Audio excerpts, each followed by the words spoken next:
Our Prison Break Series 1 replay continues at midnight. First of 5, a man who has fought for his beliefs in the face of skepticism and sometimes ridicule. Our late documentary asks David Icke, was he right? The world as we know it is about to end. The world as we know it is about to end. David Icke.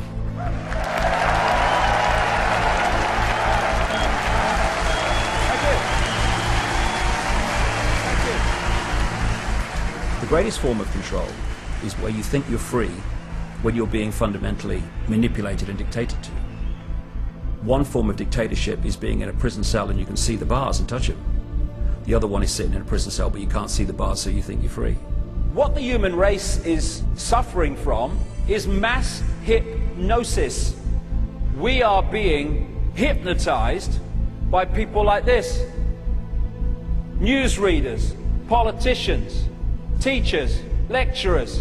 We are in a country and in a world that is being run by unbelievably sick people. And the chasm between what we're told is going on and what is really going on is absolutely enormous. The greatest hypnotist on planet Earth is an oblong box in the corner of the room. It is constantly telling us what to believe is real.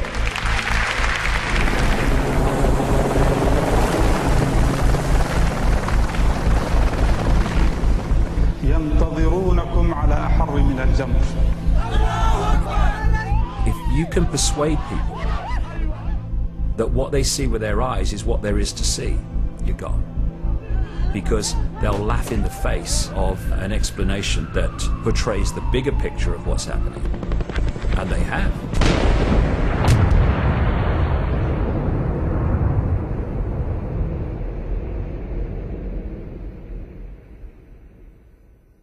Let me get the story right. The press claim that you claim to be the Son of God. Mm-hmm. Is that true? Yes, you see, the thing is that it's quite funny, really. You know. Well, if you say David Icke to most people, what will come to mind? Those of a certain age will be, that was that bloke on Wogan, and it was a interview that changed my life. I couldn't turn the television on and hear my name mentioned without enormous laughter. I couldn't walk down the street without being laughed at by most of the people. Going into a pub, forget it, there was uproar. Right, mad! It was an extremely challenging time, but it turned out to be the making of me in many ways. And Pam here has never seen it at all, because it was not known to her until she came and met me and started to realise this interview was highly significant in my life. Every day. Was it a great shock for you to discover this at 38? Well, I think the... Oh, nice one, Tell. Let's take the piss. I'm delighted that there's so much laughter in the audience tonight. But no, it's a... Yeah, now's the great line. Just let me say this. They're laughing at you. They're not laughing with you. Fine.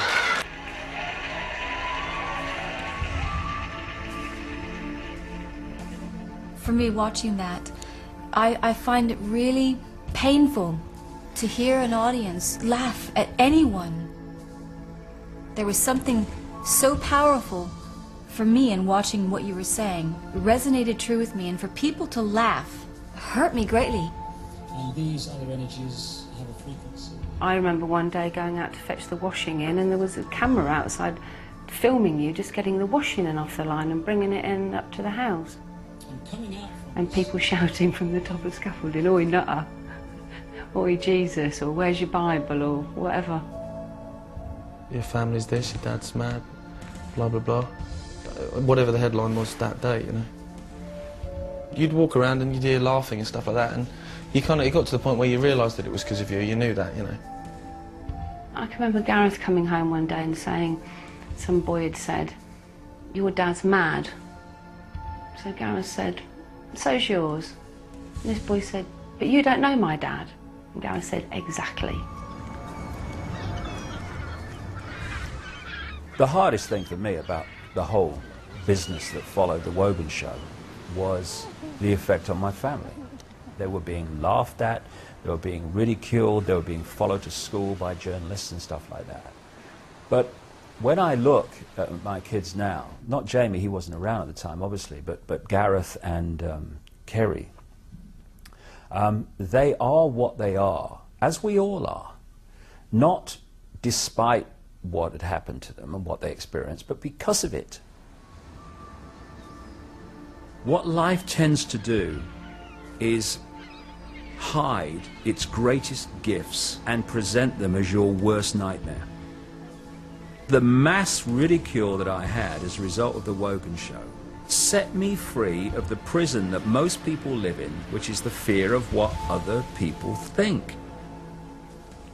You're looking at the person who has gone on national television and radio in Britain, America, and talked about the fact that the elite families, including the royal family, are beyond the 5 sense level of their apparent human body, not human as we would perceive human. And they seem to take on that level beyond human sight a reptilian form. Now, if you are in any way in fear of what other people think of you, no way, Jose, are you going to start talking and writing about those things.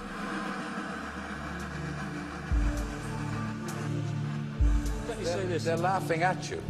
They're not laughing with you. Fine.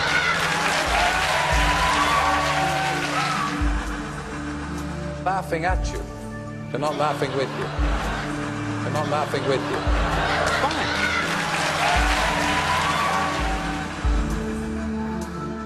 Towards the end of 1989, I started getting this feeling to go to Peru.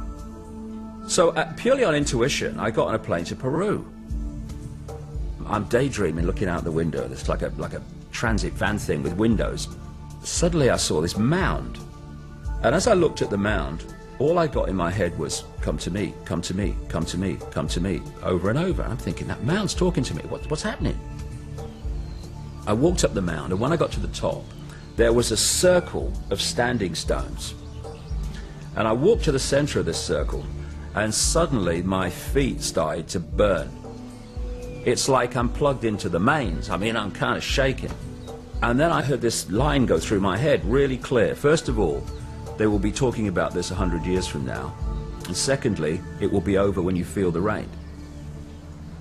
And then the rain hit me, and it was like, boom, off. I was never the same again. What started to happen was concepts were pouring into my mind. It was like my mind got to the point where it could no longer filter this information that was pouring into me. And that was the period that I hit the Wogan show.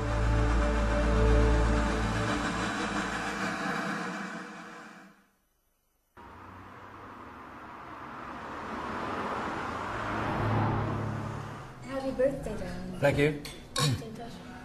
First off, I'd like to give you your birthday card. I didn't fall in love with David Icke. I fell in love with a man. I was on a journey myself. My life took me to Jamaica in 1997, August, to a conference, and it was there that I heard David Icke speak about the 5 sense understanding of the manipulation. And I, like 1,000 other people at that conference, listened to that, and it absolutely, you could hear a pin drop during this 4-hour talk. It was only 3 months later when I met David again in Aruba in 1997. And the rest is history, really. When we held hands, I felt like I was flying. Is it the right way up? Yeah. What is it? Ooh, St. Helens Station. Oh, only what? Ivan Berryman, fantastic artist on the Isle of Wight. That's the one. Brilliant. Good shape, Jamie. Hey, that's excellent, mate. Class. I was a real loner as a kid, and I always believed that things in life that I wanted to happen to other people. I used to play football in the playground at my primary school. We used to call it uppers and downers. I saw this thing on the door of the school one day. Anyone wants to try for the school team, put your name down. Never thought about it. No way. So I was walking home one night, and this kid's running after me. Hey, Icke, teacher wants you to have a trial tomorrow. So I went home to my father. I said, I've got a trial for school team tomorrow. God, mate, it's happening to me. Nothing happens to me.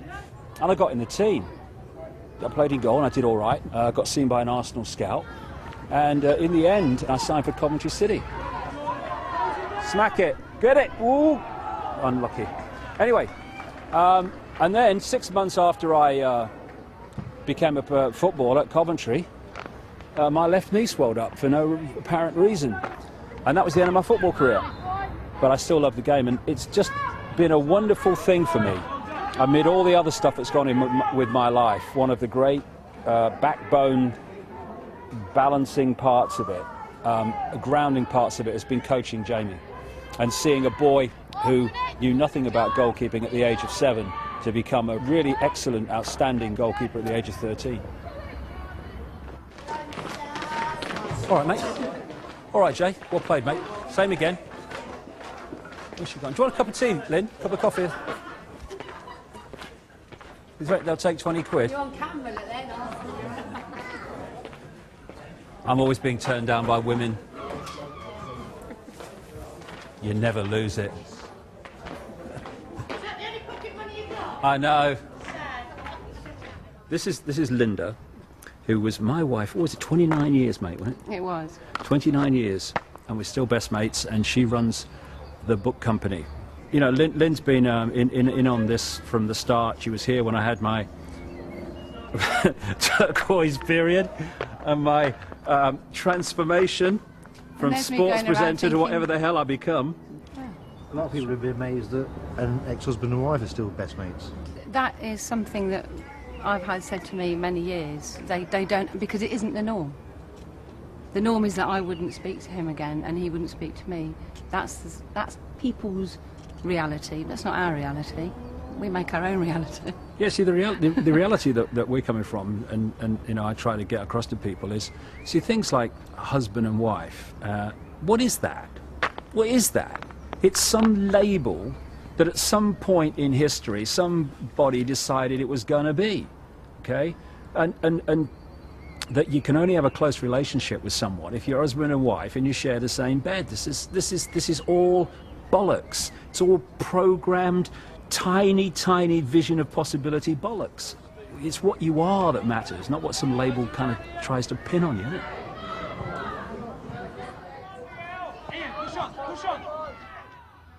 When you go through your life and you look back, if you have followed your intuitive feelings, you'll see that what appears to be individual experiences become like a road that's leading you into a certain direction.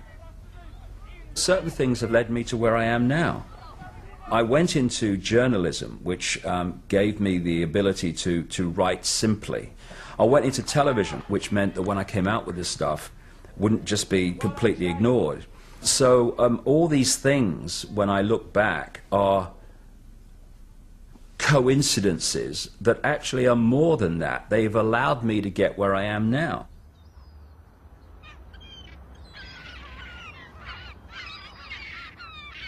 Well, on my shelf I've got the books that I've written so far, and it's kind of funny when I look through them and have a look again, I'm always amazed that I ever produced them. But it all began with Truth Vibrations, and that was the one that caused all the furore on the Wogan show and all that time. And what's happened over the years is there've been more and more interest in what I do from countries all over the world. And so these are some of the translations of my books. This one's in Japanese. I haven't got a clue if it's accurate or not. I don't understand a word of it, but I trust that they got it right. There's me. I wrote a book called I Am Me, I Am Free, also, in which I was stark naked on the front. It's a testament to different attitudes, to the fact that I can be naked in some countries, I have to have a sticker in others, and in still others, I have to have shrink wrap around the book so the sticker can't be taken off. And, you know, it's a big sticker.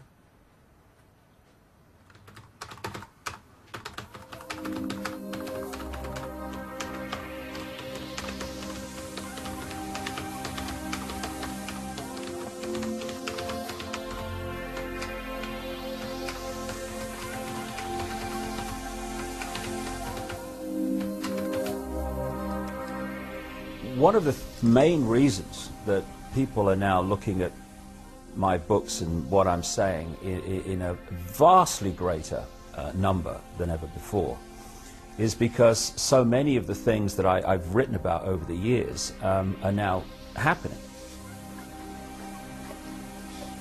I said in 1990, we can expect the power and frequency of hurricanes to increase after the millennium. A psychic message said there would be a severe hurricane around the Gulf of Mexico and New Orleans. The bloodline hierarchy at the top of the human pyramid of control and suppression passes the baton across the generations, mostly sons following fathers. I, George Herbert Walker Bush, do solemnly swear. I, George Walker Bush, do solemnly swear that I will faithfully execute. The plan is to engineer events, real and staged, that will create enormous fear in the countdown years to 2012.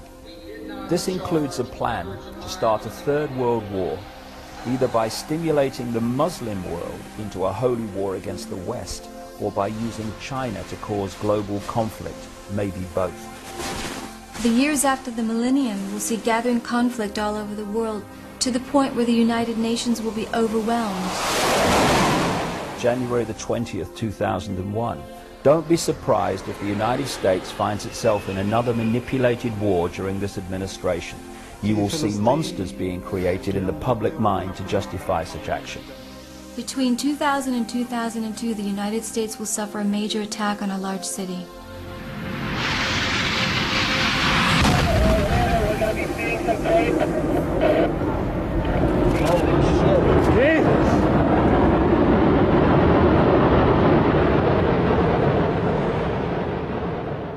People have perceived me as claiming to be some kind of prophet. Now, it depends how you perceive the word prophet. If you perceive it as someone sitting in a darkened room and getting it from the ether, then I'm not that kind of prophet, really. It's very clear that there are two stories running side by side in what we call daily life. There's what I call the movie. This is the version of events that the mainstream media and all the official authorities, the system, tell us is the nature of what's happening in the world. Alongside the movie is the secret agenda, which the movie hides and obscures. That agenda is for a global state which can be pretty much described in the nightmare of George Orwell's 1984. The Big Brother global state, in which there will be a world government, world central bank, world army imposing the will of the world government, world currency, and a microchip population linked to a global computer. That's the Department of Ministry? That's the cenotaph, yeah. If you stand there and read out the dead names of dead soldiers in Iraq, you get arrested under the Serious Organised Crime and Police Act in this free country. I've been filming David for 8 years, since we've been together in my own little cameras. I've got hours and hours and hours of footage. But now it's become more professional. Before I felt like I was just following David around and I wasn't really doing anything, although I was, but it wasn't enough. And now I've found my canvas. I can't sum up better what would change the world and bring this imposition to an end. That song by Donovan in the 60s, just went like this. He's 5'2" and he's 6'4". He fights with missiles and with spears. He's all of 31 and he's only 17. He's been a soldier for 1,000 years. He's the one who must decide who's to live and who's to die, and he never sees the writing on the wall. He's the universal soldier, and he really is to blame. His orders come from far away no more. They come from here and there, and you and me, and brothers and sisters, can't you see? This is not the way to put the end to war. I remember coming here on the Great Central Railway when I was a kid from Leicester, and we walked up with my dad and my mother up there and looked across at Downing Street, right? Now you can't get anywhere near the bloody place, ironically, because of terrorist events that have been orchestrated by the very people that control the guy that's being protected, so we can't go up there and see his house. Crazy world.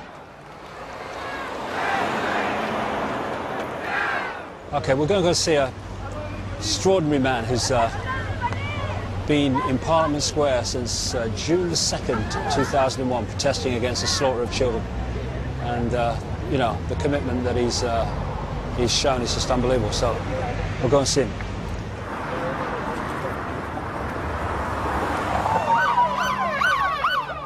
I brought that book at last, mate. How you doing? There you go. I'll sign it for you.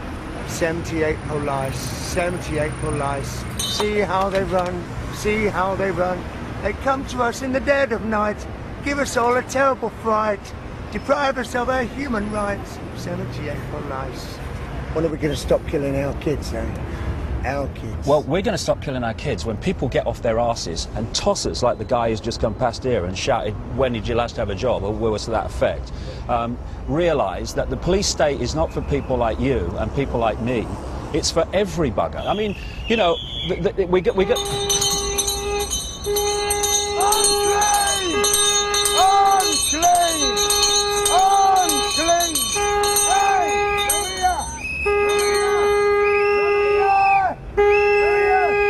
Stop a minute! Unclean! Lepers of the world! USA! UK! Unclean!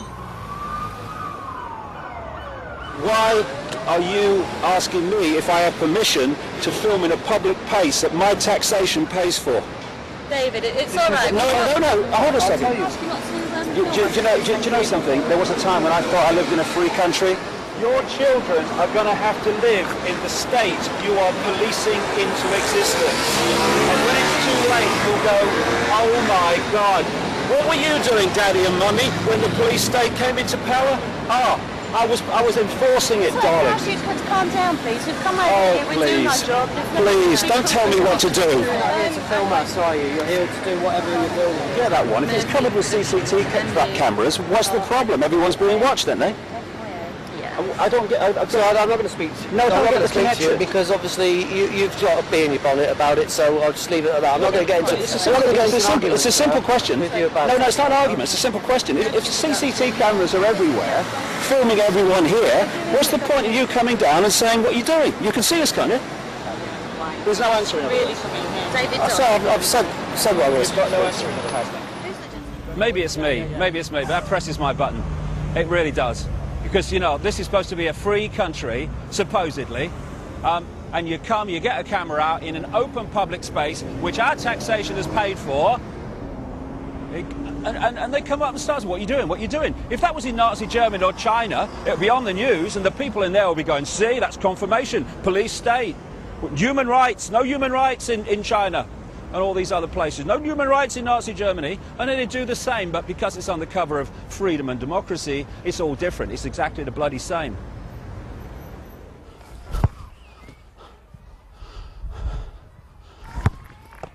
It's not even a creeping Orwellian state now. It is a galloping one, and really it's in the small things that you find how deeply into our daily, even in detail, into our daily lives this stuff has gone.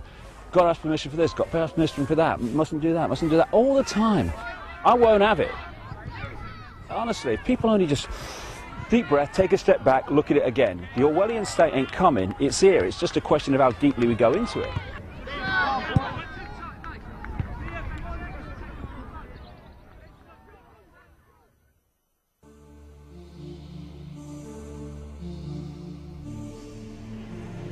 I can't speak too loudly, because this is a very a species that doesn't like people making too much noise. This is known as the Nessus-spotted repeater. This is a very common sight where truth is being annihilated. Have you ever heard that phrase, everyone knows that, mate? Well, why does everyone know that? Well, it's because this system is controlled by what I call repeaters. They're people in the situations of power and influence who just repeat what someone else tells them. A doctor is repeating what they were told at medical school and what the drug companies tell them. You've got teachers who repeat what they learned in their exams and what they learned at teacher training college, and they repeat that to the next generation. And the great repeaters are what pass for journalists. This is that area outside Parliament where they stand there doing their pieces to camera, telling people what's going on. Here we have the crews waiting for the journalists to come across from Westminster and stand there and tell them what's happening in the world. The fact is, they don't know what's happening. They know nothing. So this is what they should be saying if they were telling the truth.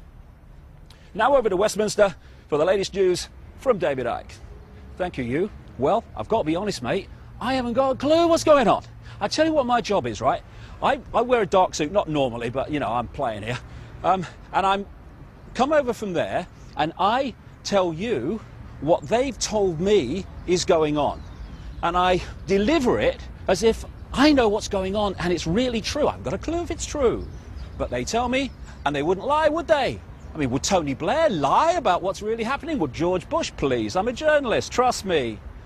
And so, what we call news, what you get paid a lot of money for reading Autocue about, is merely propaganda that they have told me and I tell you. David Icke, BBC, ITN, CNN, CBS, Sky News, Westminster.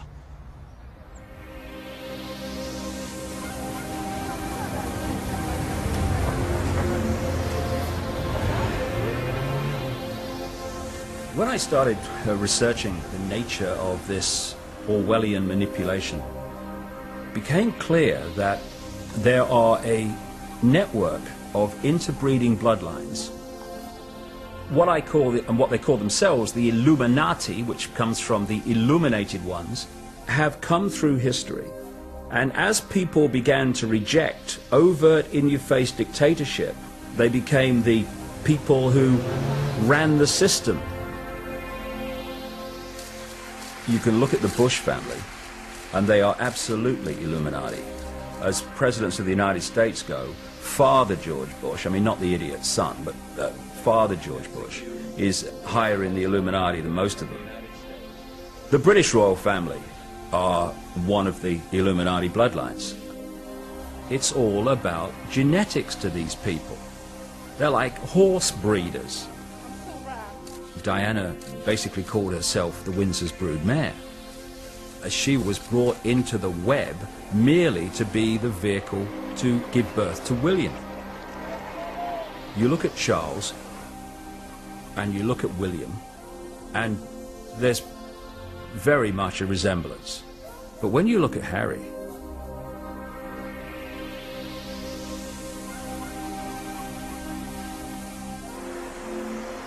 you'll look at the Bushes and people like that, and they look like you and me. The key element is what happens beyond the realm that we can see.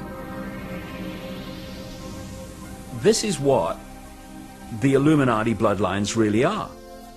They are vehicles for other dimensional entities to manipulate this reality. These entities, many of which take a reptilian outer form, are manipulating this world through these Illuminati bloodlines.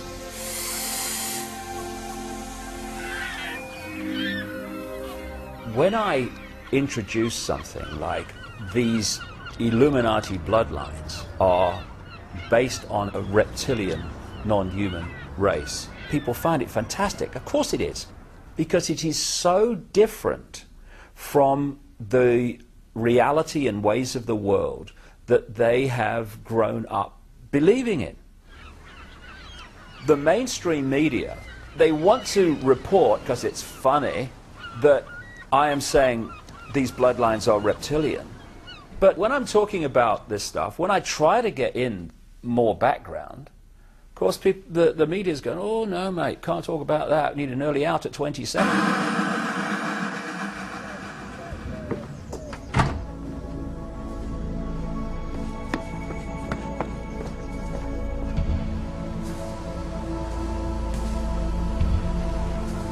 First time I made this journey was on a paddle steamer. I fell in love with the Isle of Wight when I was such a small kid. I remember at infant school, I used to play Isle of Wight ferries in the paddling pools. I was that far back, and I always wanted to live here, and I made it in 1982. And I used to go up to the BBC and back all the time. So I've made this journey so many times.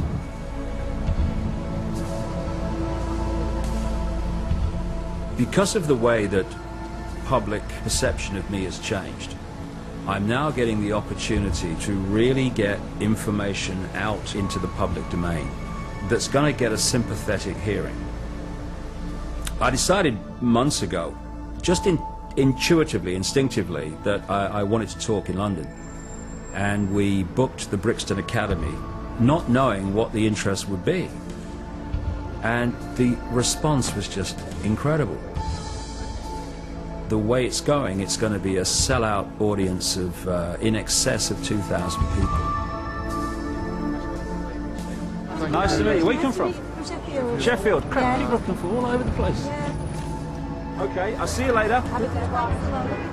What I want Brixton to show to people is that if you are saying there's something not right in the world, and you have feelings that there is some kind of conspiracy going on here, and I don't like what's happening, well, look at the attendance of Brixton and know that you are not alone. Folks, tickets in your hands, please. Thank you very much. Keep going, sir. Thank you. May I ask you a question? Certainly.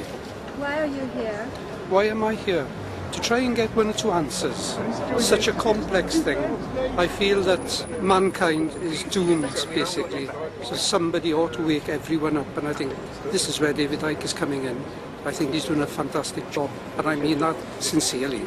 Thank you so much. Enjoy your show. I intend to. Thank you. There's nothing that beats the interaction between people who are on the same wavelength. And when we came here, what, 2 years ago? No, it was last year. Was it last year? Was it really? Crikey, time flies. We kind of filled the bottom section and just 1 or 2 seats at the top, and it looks like it's going to be a sellout this time. This is the guy, what, 16 years ago, who... if I spoke to one man and a dog and put your own seats out and walked around the towns putting posters out and around the local shops. And the idea something like this would happen, it was just a joke, wasn't it? I mean, you know, I kind of felt instinctively it was going to come. It's what kept me going. But at the time it was like, you know, dreamland. Well, like you say, it's a big awakening when people are out there. A number of people that phone our office and say, we live in a fascist state. You know, what is this? What can we do about it? Well, maybe after 6 or 7 hours we'll all know. Well, I was reading his books, as I always do, and now I can't believe I've actually seen him face to face. But I take it all very seriously, and only a fool wouldn't. He's a great man. It's like a pilgrimage, yeah? See, everything he said 10 years ago, and that I thought, that's impossible, it's all come true. Well, he's got me convinced, and there's no turning back.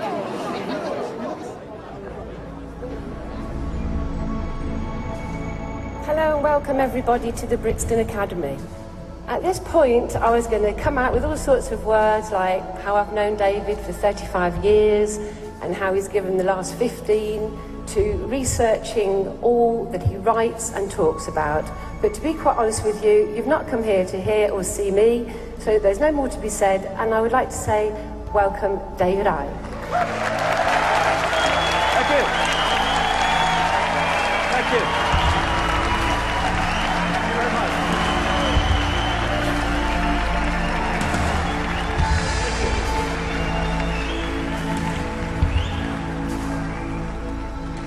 This was George Bush. You're free, and freedom is beautiful. And you know it'll take time to restore chaos and order. Order out of chaos, but we will. Order out of chaos, or as I've dubbed it, problem, reaction, solution. Simple, devastating, played on us by the day. Nobody laughs because they actually listen. They want to listen to what he's saying. And I think only then when you've listened to what somebody says, can you give an input into what they're saying. You want to change society in a way that you know if you announce it openly, you're going to get massive reaction. So you don't announce it openly, you play this scam. You know, you read a book and you go and hear somebody speak and you'll find it's not what you thought it was. He is not who you think he is. Stage one, you create a problem.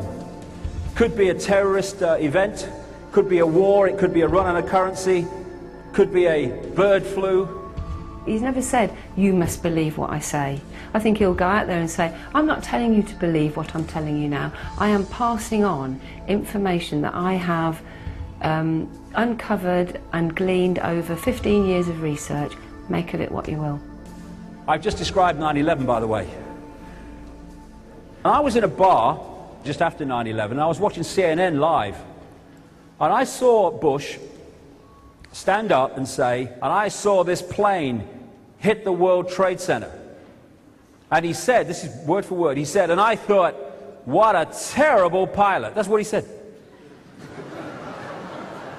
The first plane was not shown on live television, only the second one. No way in the world is it possible for him to have seen the first plane hit. Total freaking lies. Wanted for terrorism. Biggest terrorist in the world.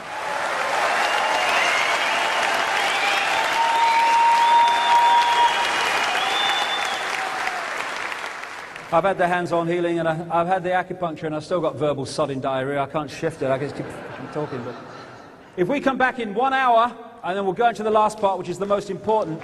Thank you very much.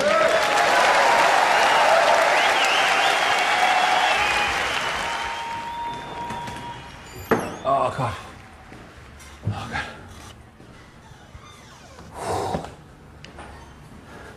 I am so naked.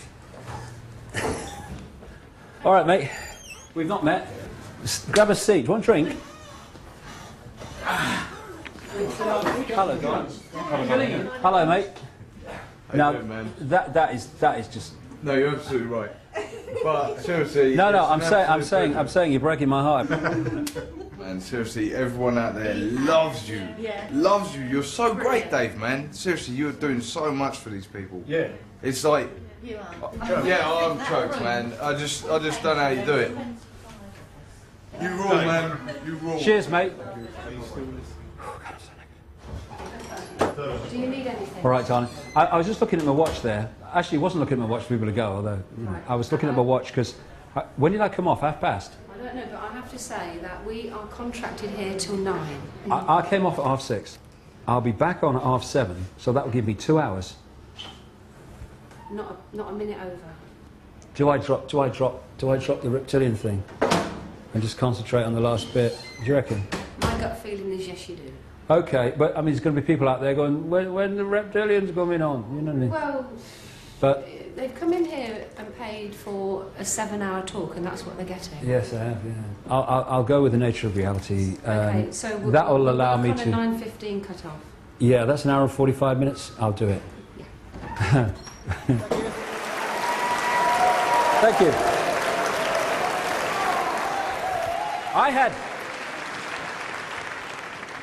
I had an experience over the last week. My mother died.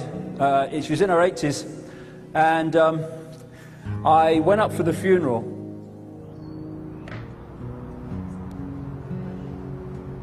Lord of life, you have made us in your image, to reflect your truth and light.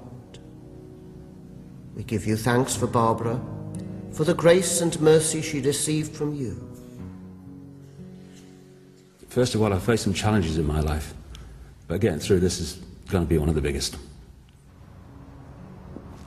I went up for the funeral, and I was asked if I wanted to go and see my mother in the coffin. Now, I would have said no, I want to remember her as she is, but something said to me, go, go, go.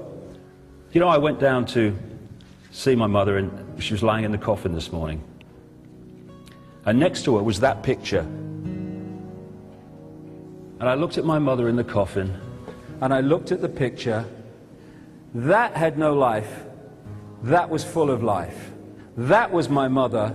That was the computer with my mother gone.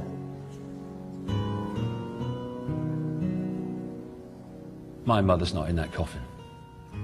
My mother's not being cremated today. The vehicle that she used to experience this world and walk among us is what's being cremated today. Look at the sparkle in those eyes. Look at the energy. My mother is still alive because she cannot be anything but alive, because she is infinite consciousness that cannot be destroyed.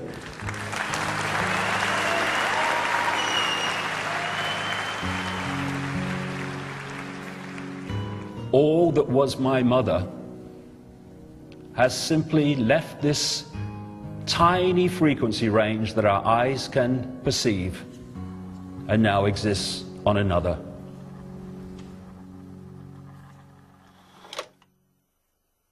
Happy breed of men, this precious stone set in the silver sea, this blessed plot, this earth, this realm, this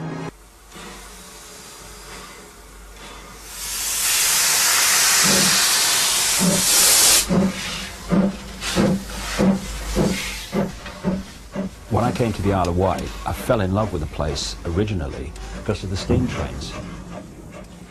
And we come here quite a lot, don't we? Yeah. But we also go all over the country, me and Jay. We have a holiday every year, don't we? Yeah. And we go to steam train lines in different parts of the country. We've seen virtually all of them now. We haven't been to Scotland, have we? No. And we're going to Wales this year, the Llangollen Railway, which is beautiful. So you kind of strange life. You move from these kind of really big questions to, you know, what engine's on Avon Street today, you know, and oh, Leicester City going to stay up, you know. Only you think about that. Well, only you think. I only think that's true. I'm sad. Well, you support Portsmouth, so we got that in common. Why should we believe you?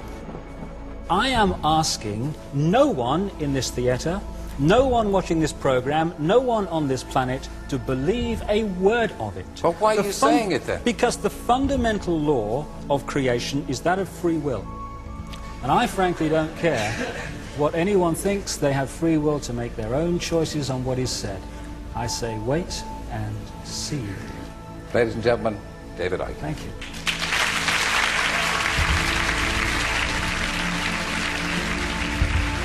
Thank you very much. Thank you. Thank you.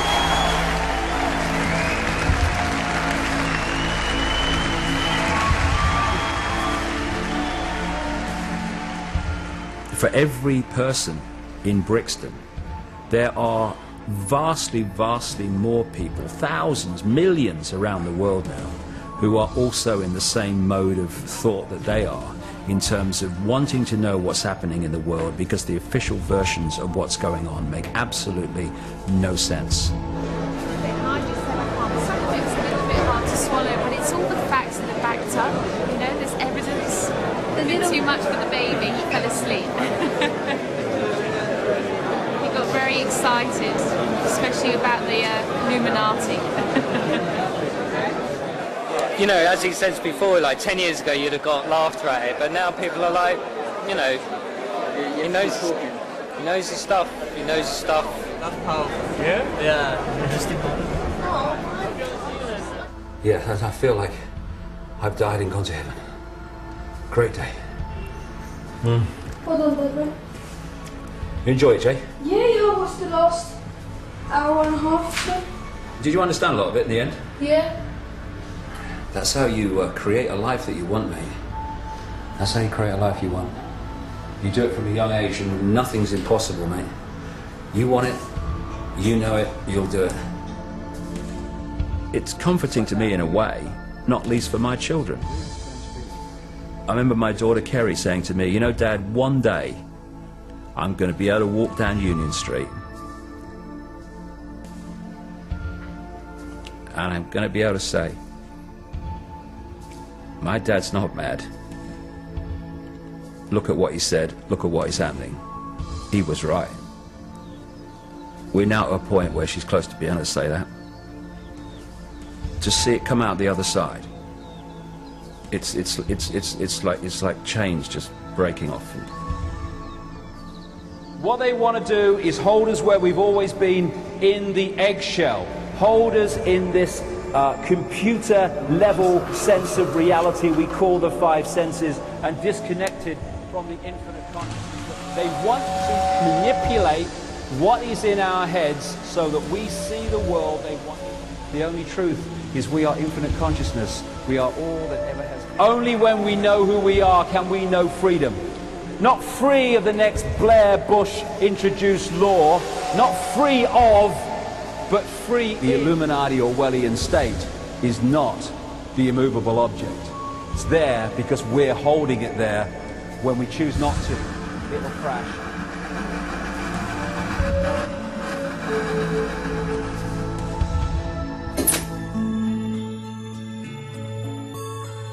A story with conspiracy at its heart. Ahead of the new series coming soon, our Prison Break Series 1 replay continues next.